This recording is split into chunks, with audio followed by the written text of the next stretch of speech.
विद्यार्थियों सुप्रभात। मैं ज्योति मिन्हास आपकी अपनी हिंदी अध्यापिका कैम्ब्रिज इंटरनेशनल स्कूल दसुआ की ओर से आपका आज की हिंदी कक्षा में स्वागत करती हूँ। और बच्चों कैसे हो? ठीक हो? मुझे आशा है कि आप सब अपने घरों में बिल्कुल सुरक्षित तथा अच्छे से हो। तो बच्चों, हमने पिछले सप्ताह समृद्धि कहानी पढ़ी तथा उस वीडियो में भी मैंने आपको बताया था कि समृद्धि कहानी जो है वो थोड़ी लंबी है, इसलिए हमने उसको 2 भागों में पढ़ा था। पर मैंने आपको कहा था कि जल्दी ही हम इस कहानी को एक बार दोहराएंगे, क्योंकि सिर्फ एक बार पढ़ने से हम पूरी कहानी जो है वो अच्छे से नहीं समझ सकते। तो एक बार मैं आपको वो कहानी पढ़ा चुकी हूँ, आपने वो कहानी अच्छे से सुन ली है। तो आज एक नए तरीके से हम उस कहानी की रिवीजन करेंगे। नया तरीका कौन सा है? आप सब सोच रहे होंगे कि मैम हमने तो वो कहानी अच्छे से पढ़ ली, आपने सुनाई, हमने सुन ली, अब इसके अलावा हम उस कहानी को और कौन से नए तरीके से पढ़ सकते हैं? तो हाँ, एक नया तरीका, जैसे कि हमने दुख का अधिकार कहानी में जो मैंने आपको वीडियो भेजी थी, उसमें मैंने आपको एनिमेटेड स्टोरी जो है उस कहानी की भेजी थी और आपको वो बड़ी अच्छी भी लगी थी। तो मैंने सोचा कि क्यों ना समृद्धि कहानी की दोहराई में आपको वो कहानी एक बार दिखाई जाए, क्योंकि सुनने और पढ़ने के साथ साथ अगर हम किसी चीज को अच्छे से देख लेते हैं और उसको अच्छे से सुन लेते हैं तो उसको समझना जो है वो आसान हो जाता है। तो बच्चों, आज मैं आपको समृद्धि कहानी की एनिमेटेड वीडियो जो है वो साथ में भेज रही हूँ, तो आप उस वीडियो को देखकर कहानी को अच्छे से समझ लेना। तो बच्चों, अब हम करेंगे समृद्धि कहानी की दोहराई। सन 1908 ईस्वी की बात है। दिसंबर का आखिर या जनवरी का प्रारंभ होगा। चिल्ला जाड़ा पड़ रहा था। 2-4 दिन पूर्व कुछ बूंदाबांदी हो गई थी, इसलिए शीत की भयंकरता और भी बढ़ गई थी। सायंकाल के 3:30 या 4 बजे होंगे। कई साथियों के साथ मैं झरबेरी के बेर तोड़ कर खा रहा था कि गांव के पास से एक आदमी ने जोर से पुकारा कि तुम्हारे भाई बुला रहे हैं, शीघ्र ही घर लौट जाओ। मैं घर को चलने लगा। साथ में छोटा भाई भी था। भाई साहब की मार का डर था, इसलिए सहमा हुआ चला जाता था। समझ में नहीं आता था कि कौन सा कसूर बन पड़े। डरते डरते घर में घुसा। आशंका थी कि बेर खाने के अपराध में ही तो पेशी न हो, पर आंगन में भाई साहब को पत्र लिखते पाया। अब पिटने का भय दूर हुआ। हमें देखकर भाई साहब ने कहा, इन पत्रों को लेकर जाओ, मक्खनपुर डाकखाने में डाल आओ। तेजी से जाना, जिससे शाम की डाक में चिट्ठियां निकल जाएं। ये बड़ी जरूरी हैं। जाड़े के दिन थे। तिस पर हवा के प्रकोप से कब कब लग रही थी। हवा मज्जा तक ठिठुरा रही थी, इसलिए हमने कानों को धोती से बांधा। माँ ने भुंजाने के लिए थोड़े चने एक धोती में बांध दिए। हम दोनों भाई अपना अपना डंडा लेकर घर से निकल पड़े। उस समय उस बबूल के डंडे से जितना मोह था, उतना इस उम्र में राइफल से नहीं। मेरा डंडा अनेक सांपों के लिए नारायण वाहन हो चुका था। मक्खनपुर के स्कूल और गांव के बीच पड़ने वाले आम के पेड़ों से प्रतिवर्ष उसमें आम झुरे जाते थे। इस कारण वह मूक डंडा सजीव सा प्रतीत होता था। प्रसन्न वदन हम दोनों मक्खनपुर की ओर तेजी से बढ़ने लगे। चिट्ठियां मैंने टोपी में रख लीं, क्योंकि कुर्ते में जेबें न थीं। हम दोनों उछलते कूदते एक ही सांस में गांव से 4 फलांग दूर उस कुएं के पास आ गए, जिसमें एक अति भयंकर काला सांप पड़ा हुआ था। कुआं कच्चा था और 24 हाथ गहरा था। उसमें पानी न था। उसमें न जाने सांप कैसे गिर गया था। कारण कुछ भी हो, हमारा उसके कुएं में होने का ज्ञान केवल 2 महीने का था। बच्चे नटखट होते ही हैं। मक्खनपुर पढ़ने जाने वाली हमारी टोली पूरी बानर टोली थी। एक दिन हम लोग स्कूल से लौट रहे थे कि हमको कुएं में उझकने की सूझी। सबसे पहले उझकने वाला मैं ही था। कुएं में झांक कर एक ढेला फेंका कि उसकी आवाज कैसी होती है। उसके सुनने के बाद अपनी बोली की प्रतिध्वनि सुनने की इच्छा थी, पर कुएं में जो ही ढेला गिरा त्यों ही एक फुसकार सुनाई पड़ी। कुएं के किनारे खड़े हम सब बालक पहले तो उस फुसकार से ऐसे चकित हो गए जैसे किलोले करता हुआ मृग समूह अति समीप के कुत्ते की भौंक से चकित हो जाता है। उसके उपरांत सभी ने उछल उछल कर एक एक ढेला फेंका और कुएं से आने वाली क्रोधपूर्ण फुसकार पर कह कहे लगाए। गांव से मक्खनपुर जाते और मक्खनपुर से लौटते समय प्रायः प्रतिदिन ही कुएं में ढेले जाते थे। मैं तो आगे भागकर आ जाता था और टोपी को एक हाथ से पकड़कर दूसरे हाथ से ढेला फेंकता था। यह रोजाना की आदत सी हो गई थी। सांप से फुसकार करवा लेना मैं उस समय बड़ा काम समझता था। इसलिए जैसे ही हम दोनों उस कुएं की ओर से निकले, कुएं में ढेला फेंककर फुसकार सुनने की प्रवृत्ति जागृत हो गई। मैं कुएं की ओर बढ़ा। छोटा भाई मेरे पीछे ऐसे हो लिया जैसे बड़े मृगशावक के पीछे छोटा मृगशावक हो लेता है।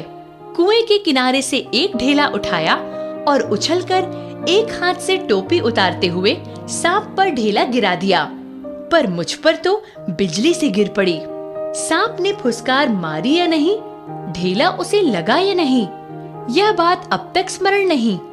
टोपी के हाथ में लेते ही तीनों चिट्ठियां चक्कर काटती हुई कुएं में गिर रही थीं। अकस्मात जैसे घास चरते हुए हिरन की आत्मा गोली से हत होने पर निकल जाती है और वह तड़पता रह जाता है, उसी भांति वे चिट्ठियां क्या टोपी से निकल गईं, मेरी तो जान निकल गई। उनके गिरते ही मैंने उनको पकड़ने के लिए एक झपट्टा भी मारा, ठीक वैसे जैसे घायल शेर शिकारी को पेड़ पर चढ़ते देख उस पर हमला करता है, पर वे तो पहुंच से बाहर हो चुकी थीं। उनको पकड़ने की घबराहट में मैं स्वयं झटके के कारण कुएं में गिर गया होता। कुएं की पाट पर बैठे हम रो रहे थे, छोटा भाई ढाड़े मारकर और मैं चुपचाप आंखें डबडबाकर। पतीली में उफान आने से ढकना ऊपर उठ जाता है और पानी बाहर टपक जाता है। निराशा, पिटने के भय और उद्वेग से रोने का उफान आता था। पलकों के ढकने भीतरी भावों को रोकने का प्रयत्न करते थे, पर कपालों पर आंसू ढुलक ही जाते थे। माँ की गोद की याद आती थी। जी चाहता था कि माँ आकर छाती से लगा ले और लाड़ प्यार करके कह दे कि कोई बात नहीं, चिट्ठियाँ फिर लिख ली जाएंगी। तबीयत करती थी कि कुएं में बहुत सी मिट्टी डाल दी जाए और घर जाकर कह दिया जाए कि चिट्ठी डाल आए, पर उस समय मैं झूठ बोलना जानता ही न था। घर लौटकर सच बोलने पर रुई की तरह धुनाई होती। मार के ख्याल से शरीर ही नहीं मन भी कांप जाता था। सच बोलकर पिटने के भावी भय और झूठ बोलकर चिट्ठियों के न पहुंचने की जिम्मेदारी के बोझ से दबा मैं बैठा सिसक रहा था। इसी सोच विचार से 15 मिनट होने को आए। देर हो रही थी और उधर दिन का बुढ़ापा बढ़ता जाता था। कहीं भाग जाने को बतियत करती थी, पर पिटने का भय और जिम्मेदारी की दुधारी तलवार कलेजे पर फिर रही थी। दृढ़ संकल्प से दुविधा की बेड़ियां कट जाती हैं। मेरी दुविधा भी दूर हो गई। कुएं में घुसकर चिट्ठियों को निकालने का निश्चय कर लिया। कितना भयंकर निर्णय था, पर जो मरने को तैयार हो उसे क्या। मूर्खता अथवा बुद्धिमत्ता से किसी काम को करने के लिए कोई मौत का मार्ग ही स्वीकार कर ले, और वह भी जानबूझकर, तो फिर वह अकेला संसार से भिड़ने को तैयार हो गया। पासा फेंक दिया था। मौत का आलिंगन हो अथवा सांप से बचकर दूसरा जन्म, इसकी कोई चिंता न थी, पर विश्वास था कि डंडे से सांप को पहले मार दूंगा, तब फिर चिट्ठियां उठा लूंगा। बस इसी दृढ़ विश्वास के बूते पर मैंने कुएं में घुसने की ठानी। छोटा भाई रोता था और उसके रोने का तात्पर्य था कि मेरी मौत मुझे नीचे बुला रही है, यद्यपि वह शब्दों से ना कहता था। वास्तव में मौत सजीव और नग्न रूप में कुएं में बैठी थी, पर उस नग्न मौत से मुठभेड़ के लिए मुझे भी नग्न होना पड़ा। छोटा भाई भी नंगा हुआ। एक धोती मेरी, एक छोटे भाई की और एक चने वाली, 2 कानों से बंधी हुई धोतियां, 5 धोतियां और कुछ रस्सी मिलाकर कुएं की गहराई के लिए काफी हुई। हम लोगों ने धोतियां एक दूसरी बांधी और खूब खींच खांच कर आजमा लिया गया कि गांठें कड़ी हैं या नहीं। अपनी ओर से कोई धोखे का मान रखा। धोती के एक सिरे पर डंडा बांधा और उसे कुएं में डाल दिया। दूसरे सिरे की डेंग, दूसरे सिरे को डेंग, वह लकड़ी जिस पर चरसपुर टिकता है, के चारों ओर एक चक्कर देकर और एक गांठ लगाकर छोटे भाई को दे दिया। छोटा भाई केवल 8 वर्ष का था, इसीलिए धोती को डेंग से कड़ी करके बांध दिया और तब उसे खूब मजबूती से पकड़ने के लिए कहा। मैं कुएं में धोती के सहारे घुसने लगा। छोटा भाई रोने लगा।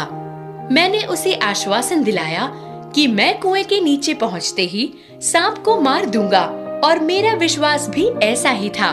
कारण यह था कि इससे पहले मैंने अनेक सांप मारे थे, इसलिए कुएं में घुसते समय मुझे सांप का तनिक भी भय न था। उसको मारना मैं बाएं हाथ का खेल समझता था। कुएं के धरातल से जब 4-5 गज रहा हूँगा तब ध्यान से नीचे को देखा। अक्ल चकरा गई। सांप फन फैलाए धरातल से एक हाथ ऊपर उठा हुआ लहरा रहा था। पूंछ और पूंछ के समीप का भाग पृथ्वी पर था। आधा अग्रभाग ऊपर उठा हुआ मेरी प्रतीक्षा कर रहा था। नीचे डंडा बंधा था। मेरे उतरने की गति से जो इधर उधर हिलता था, उसी के कारण शायद मुझे उतरते देख सांप घातक चोट के आसन पर बैठा था। सपेरा जैसे बीन बजाकर काले सांप को खिलाता है और सांप क्रोधित हो फन फैलाकर खड़ा होता है और फुंकार मारकर चोट करता है, ठीक उसी प्रकार सांप तैयार था। उसका प्रतिद्वंदी मैं, उससे कुछ हाथ ऊपर धोती पकड़े लटक रहा था। धोती डेंग से बंधी होने के कारण कुएं के बीचों बीच लटक रही थी और मुझे कुएं के धरातल की परिधि के बीचों बीच ही उतरना था। इसके माने थे सांप से 1.5-2 फुट की दूरी पर पैर रखना और इतनी दूरी पर सांप पैर रखते ही चोट करता। स्मरण रहे, कच्चे कुएं का व्यास बहुत कम होता है, नीचे तो वह 1.5 गज से अधिक होती ही नहीं। ऐसी दशा में कुएं में मैं सांप से अधिक 4 फुट की दूरी पर रह सकता था, वह भी उस दशा में जब सांप मुझसे दूर रहने का प्रयत्न करता। पर उतरना तो था कुएं के बीच में, क्योंकि मेरा साधन बीचों बीच लटक रहा था। ऊपर से लटक कर तो सांप नहीं मारा जा सकता था, उतरना तो था ही। थकावट से ऊपर चढ़ भी नहीं सकता था। अब तक अपने प्रतिद्वंदी को पीठ दिखाने का निश्चय नहीं किया था। यदि ऐसा करता भी तो कुएं के धरातल पर उतरे बिना क्या मैं ऊपर चढ़ सकता था? धीरे धीरे उतरने लगा। एक इंच ज्यों-ज्यों मैं नीचे उतरता जाता था, त्यों-त्यों मेरी एकाग्र चित्ता बढ़ती जाती थी। मुझे एक सूझ सूझी। दोनों हाथों से धोती पकड़े हुए मैंने अपने पैर कुएं की लगल में लगा दिए। दीवार से पैर लगाते ही कुछ मिट्टी नीचे गिरी और सांप ने फूंक करके उस पर मुंह मारा। मेरे पैर भी दीवार से हट गए और मेरी टांगे कमर से समकोण बनाती हुई लटकती रहीं। पर इससे सांप से दूरी और कुएं की परिधि पर उतरने का ढंग मालूम हो गया। तनिक झूलकर मैंने अपने पैर कुएं की बगल से सटाए और कुछ धक्के के साथ अपने प्रतिद्वंदी के सम्मुख कुएं की दूसरी ओर 1.5 गज पर कुएं के धरातल पर खड़ा हो गया। आंखें चार हुई। शायद एक दूसरे ने पहचाना। सांप को चक्षुश्रवा कहते हैं। मैं स्वयं चक्षुश्रवा हो रहा था। अन्य इंद्रियों ने मानो सहानुभूति से अपनी शक्ति आँखों को दे दी हो। सांप के फन की ओर मेरी आंखें लगी हुई थीं कि वह कब किस ओर आक्रमण करता है। सांप ने मोहनी सी डाल दी थी। शायद वह मेरे आक्रमण की प्रतीक्षा में था। पर जिस विचार और आशा को लेकर मैंने कुएं में घुसने की ठानी थी, वह तो आकाश कुसुम था। मनुष्य का अनुमान और भावी योजनाएं कभी कभी कितनी मिथ्या और उल्टी निकलती हैं। मुझे सांप का साक्षात्कार होते ही अपनी योजना और आशा की असंभवता प्रतीत हो गई। डंडा चलाने के लिए स्थान ही न था। लाठी या डंडा चलाने के लिए काफी स्थान चाहिए जिसमें उसे घुमाया जा सके। सांप को डंडे से दबाया जा सकता था, पर ऐसा करना मानो तोप के मुहरे पर खड़ा होना था। यदि फन या उसके समीप का भाग न दबा तो फिर वह पलटकर जरूर काटता, और फन के पास दबाने की कोई संभावना भी होती तो फिर उसके पास पड़ी हुई 2 चिट्ठियों को कैसे उठाता। 2 चिट्ठियाँ उसके पास उससे सटी हुई पड़ी थीं और एक मेरी ओर थी। मैं तो चिट्ठियाँ लेने ही उतरा था। हम दोनों अपने पैतरों पर डटे थे। उस आसन पर खड़े खड़े मुझे 4-5 मिनट हो गए। दोनों ओर से मोर्चे पड़े हुए थे, पर मेरा मोर्चा कमजोर था। कहीं सांप मुझ पर झपट पड़ता तो मैं यदि बहुत करता तो उसे पकड़कर कुचल कर मार देता, पर वह तो अचूक तिरल विष मेरे शरीर में पहुंचा ही देता और अपने साथ साथ मुझे भी ले जाता। अब तक सांप ने वार न किया था, इसलिए मैंने भी उसे डंडे से दबाने का ख्याल छोड़ दिया। ऐसा करना उचित भी न था। अब प्रश्न था कि चिट्ठियाँ कैसे उठाई जाएं। बस एक सूरत थी, डंडे से सांप की ओर से चिट्ठियों को सरकाया जाए। यदि सांप टूट पड़ा तो कोई चारा न था। कुर्ता था और कोई कपड़ा न था जिससे सांप के मुंह की ओर करके उसके फन को पकड़ लूं। मारना या बिल्कुल छेड़खानी न करना, ये 2 मार्ग थे। सो पहला मेरी शक्ति के बाहर था। बाध्य होकर दूसरे मार्ग का अवलंबन करना पड़ा। डंडे को लेकर जो ही मैंने सांप की दाईं ओर पड़ी चिट्ठी की ओर उसे बढ़ाया कि सांप का फन पीछे की ओर हुआ। धीरे धीरे डंडा चिट्ठी की ओर बढ़ा और जो ही चिट्ठी के पास पहुंचा कि फुंकार के साथ काली बिजली तड़पी और डंडी पर गिरी। हृदय में कंपन हुआ और हाथों ने आज्ञा न मानी। डंडा छूट पड़ा। मैं तो ना मालूम कितना ऊपर उछल गया, जानबूझकर नहीं, यूं ही बिदक कर। उछलकर जो खड़ा हुआ तो देखा डंडे के सिर पर 3-4 स्थानों पर पील सा कुछ लगा हुआ था। वह विष था। सांप ने मानो अपनी शक्ति का सर्टिफिकेट सामने रख दिया था, पर मैं तो उसकी योग्यता का पहले से ही कायल था। उस सर्टिफिकेट की जरूरत न थी। सांप ने लगातार फूंफू और मेरे उछलने और फिर वहीं धमाके से खड़े होने से छोटे भाई ने समझ लिया कि मेरा कार्य समाप्त हो गया और बंधुत्व का नाता फूंफू और धमाके में टूट गया। उसने ख्याल किया कि सांप के काटने से मैं गिर गया। मेरे कष्ट और विरह के ख्याल से उसके कोमल हृदय को धक्का लगा। भातृ स्नेह के ताने बाने को चोट लगी। उसकी चीख निकल गई। छोटे भाई की आशंका बेजा न थी, पर उस फूंक और धमाके से मेरा साहस कुछ बढ़ गया। दोबारा फिर उसी प्रकार लिफाफे को उठाने की चेष्टा की। अब की बार सांप ने वार भी किया और डंडे से चिपट भी गया। डंडा हाथ से छूटा तो नहीं, पर झिझक, सहम अथवा आतंक से अपनी ओर खिंच गया और गुंजल मारता हुआ सांप का पिछला भाग मेरे हाथों से छू गया। उफ, कितना ठंडा था। डंडे को मैंने एक ओर पटक दिया। यदि कहीं उसका दूसरा वार पहले होता तो उछलकर मैं सांप पर गिरता और ना बचता। लेकिन जब जीवन होता है, हजारों ढंग बचने के निकल आते हैं। यह दैवी कृपा थी। डंडे के मेरी ओर खिंच आने से मेरे और सांप के आसन बदल गए। मैंने तुरंत ही लिफाफे और पोस्ट कार्ड चुन लिए, चिट्ठियों को धोती के छोर में बांध लिया और छोटे भाई ने उन्हें ऊपर खींच लिया। डंडे को सांप के पास से उठाने में भी बड़ी कठिनाई हुई। सांप उससे खुलकर उस पर धरना देकर बैठा था। जीत तो मेरी हो चुकी थी, पर अपना निशान गंवा चुका था। आगे हाथ बढ़ाता तो सांप हाथ पर वार करता। इसलिए कुएं की बगल से एक मुट्ठी मिट्टी लेकर मैंने उसकी दाईं ओर फेंकी कि वह उस पर झपटा और मैंने दूसरे हाथ से उसकी बाईं ओर से डंडा खींच लिया। पर बात की बात में उसने दूसरी ओर भी वार किया। यदि बीच में डंडा ना होता तो पैर में उसके दांत गड़ गए होते। अब ऊपर चढ़ना कोई कठिन काम न था। केवल हाथों के सहारे पैरों को बिना कहीं लगाए हुए 36 फुट ऊपर चढ़ना मुझसे अब नहीं हो सकता। 15-20 फुट बिना पैरों के सहारे केवल हाथों के बल चढ़ने की हिम्मत रखता हूँ, कम ही अधिक नहीं। पर उस 11 वर्ष की अवस्था में मैं 36 फुट चढ़ा। बाहें भर गई थी, छाती फूल गई थी, धौंकनी चल रही थी, पर एक एक इंच सरक सरक कर अपनी भुजाओं के बल मैं ऊपर चढ़ आया। यदि हाथ छूट जाते तो क्या होता, इसका अनुमान करना कठिन है।